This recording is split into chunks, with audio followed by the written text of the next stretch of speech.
नमस्ते। नमस्ते। आज हम भारत की एक बहुत बड़ी स्वास्थ्य योजना आयुष्मान भारत पर थोड़ी गहराई से बात करेंगे। जी, आयुष्मान भारत। ये 2018 में शुरू हुई थी और इसका मकसद है करोड़ों भारतीयों के लिए मतलब स्वास्थ्य सेवा को आसान बनाना। हाँ, बिल्कुल। हमारे पास जो जानकारी है वो इसके असर और कुछ चुनौतियों पर रोशनी डालती है। तो चलिए समझने की कोशिश करते हैं कि असल में जमीन पर क्या हो रहा है। सबसे पहले तो ये योजना कितनी बड़ी है, मतलब इसका दायरा कितना है? अब दायरा तो बहुत बड़ा है। आप सोचिए, 55 करोड़ से ज्यादा लोग इसके दायरे में आते हैं। 55 करोड़? बाप रे। जी, और एक और चीज, वय वंदना योजना के तहत अब 70 साल से ऊपर के सभी नागरिक भी इसमें शामिल हैं। अच्छा, मतलब उम्र की सीमा वाले भी अब कवर्ड है। हाँ, ये तो अच्छी बात है। उनकी आर्थिक स्थिति चाहे जो भी हो। और इसमें मिलता क्या है, मतलब किस तरह की मदद? देखिए, हर पात्र परिवार को सालाना 5 लाख रुपए तक का हेल्थ कवर मिलता है। 5 लाख रुपए सालाना? हाँ, और ये छोटी मोटी बीमारियों के लिए नहीं है। ये मूलतः अस्पताल में भर्ती होने वाले इलाज, मतलब सेकेंडरी और टर्शरी केयर के लिए है। अच्छा, गंभीर बीमारियों के लिए? जी, ताकि इलाज का जो भारी खर्च होता है ना, उससे लोगों को बचाया जा सके। ये तो बहुत जरूरी है। बिल्कुल।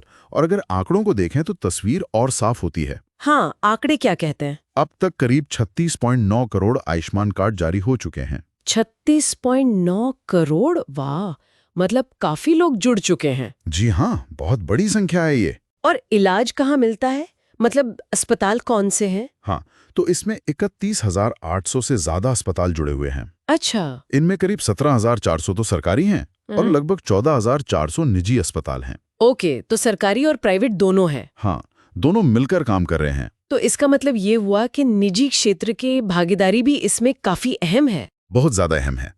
और इन अस्पतालों में जब से योजना शुरू हुई है, तब से अब तक आप देखिए 7,37,00,000 से ज्यादा बार लोग इलाज के लिए भर्ती हुए हैं। 7.37 करोड़ दाखिले। जी, और इन सब इलाजों पर कुल मिलाकर करीब 1 लाख करोड़ रुपए खर्च हुए हैं। 1 लाख करोड़ रुपए? ये तो बहुत बड़ी रकम है। क्या इसका मतलब ये है कि पहले लोग शायद पैसे की कमी की वजह से इतना इलाज करवा ही नहीं पाते थे? हाँ, बिल्कुल। काफी हद तक यही लगता है। और यहीं पर एक सबसे दिलचस्प आंकड़ा सामने आता है। वो क्या? वो ये कि लोगों का अपनी जेब से होने वाला इलाज का खर्च, जिसे हम आउट ऑफ पॉकेट एक्सपेंडिचर कहते हैं, हाँ हाँ, वो कुल स्वास्थ्य खर्च के करीब 62% से घटकर अब लगभग 38% रह गया है। अरे वाह, 62% से 38%?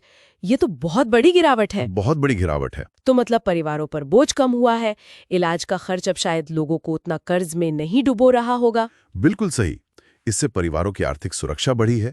ये सिर्फ स्वास्थ्य का नहीं, बल्कि आर्थिक स्थिति का भी सवाल है। सही कहा। और इसके साथ ही सरकार का भी स्वास्थ्य पर खर्च बढ़ा है। अच्छा, वो कैसे?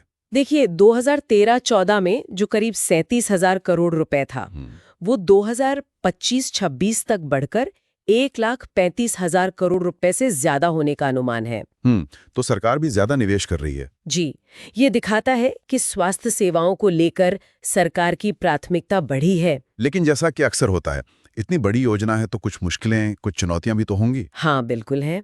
एक बड़ी चुनौती जो आजकल दिख रही है, वो है निजी अस्पतालों के इस योजना से जुड़ने की रफ्तार का कम होना। अच्छा, रफ्तार कम हो गई है। हाँ, जैसे 2024 में हर महीने औसतन 316 निजी अस्पताल जुड़ रहे थे।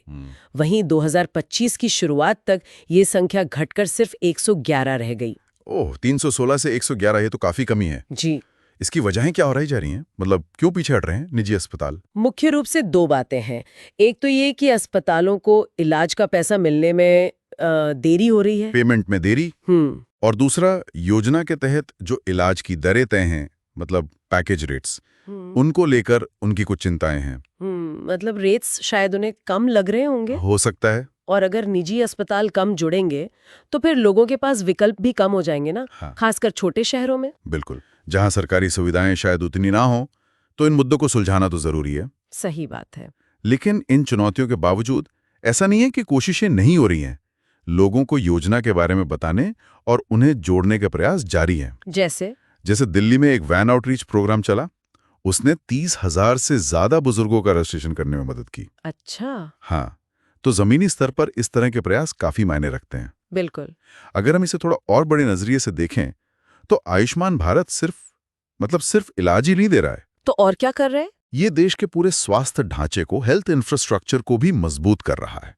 ये सिर्फ एक स्कीम नहीं है, ये एक तरह का स्ट्रक्चरल बदलाव है। ढांचागत बदलाव, वो कैसे, जरा समझाइए। देखिए, एक तो ये कि गांव और शहर दोनों जगह लोगों को ये हिम्मत दे रहा है कि पैसे की चिंता किए बिना अस्पताल पहुंच सकें। हाँ, ये तो है। दूसरा, ये अस्पतालों के बीच इलाज के तरीकों में एक रूपता, मतलब स्टैंडर्डाइजेशन को बढ़ावा दे रहा है। अच्छा, मानकीकरण। जी। और तीसरा, इसके चलते छोटे शहरों में भी अब हेल्थ सेक्टर में निवेश बढ़ रहा है। प्राइवेट क्लिनिक, छोटे अस्पताल खुल रहे हैं। तो ये असल में सबको साथ लेकर चलने वाली, मतलब इंक्लूसिव हेल्थ केयर की तरफ एक बड़ा कदम है। तो कुल मिलाकर तस्वीर ये बनती है कि आयुष्मान भारत भारतीय हेल्थ केयर के माहौल को काफी हद तक बदल रहा है। लोगों को फायदा भी हो रहा है, लेकिन हाँ, कुछ बाधाएं भी हैं जिन्हें पार करना भी बाकी है। बिल्कुल, ये एक लगातार चलने वाली प्रक्रिया है। सुधार होते रहेंगे। सही। और ये सब हमें एक अहम सवाल पे भी लाता है। किस सवाल पर?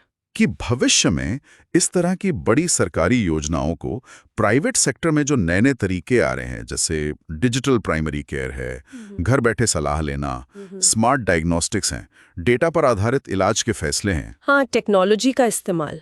जी, टेक्नोलॉजी।